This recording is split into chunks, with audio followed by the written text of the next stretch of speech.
Kimini kaldırıp şah eyləyirsən,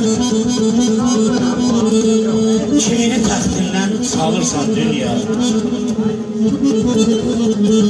Nə belin bükülür, nə qocalırsan, qılıncını sağa sola çalırsan.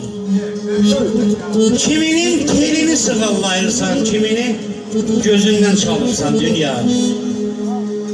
Mehdi də etibar görmədi səndən, ağlatmaq, güldürmək olubdur peşəm.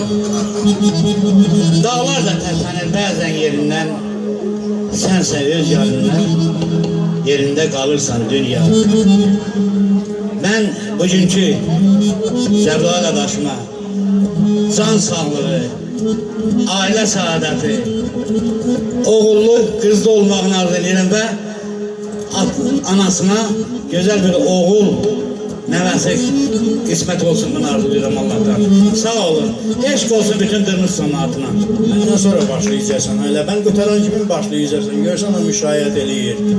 Əlçimində, əlçim darandım, ilmələndim hənasında dünyanın. Əfsərindən, yəni o qəlbirindən, əfsərindən zamanında arındım, yaşa etdim binasında dünyanın. Aylar illər yaş üstünə yaş artdı, yaş artdıqca qayğılarımız beş artdı. O kız yenə pəncərən ay Cəbrayıl daş attı, gözün qaldı sonasında dünyanın. Gözün qaldı sonasında dünyanın. Əmim mənim, bir daha sağ olun. Bir daha siz görməyimə çox şadam burada.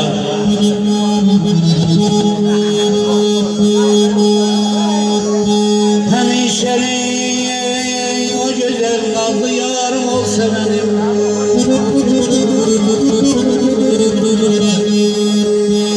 Həmişəlik o gözəl nazlı yarım olsa mənim. Yolunda sərf eylərəm, hər nə varım olsa mənim.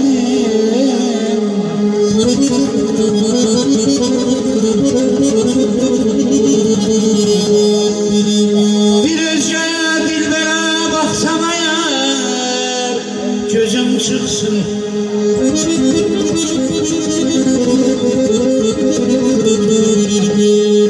Bir özgə dilbərə baxsam əgər, gözüm çıxsın.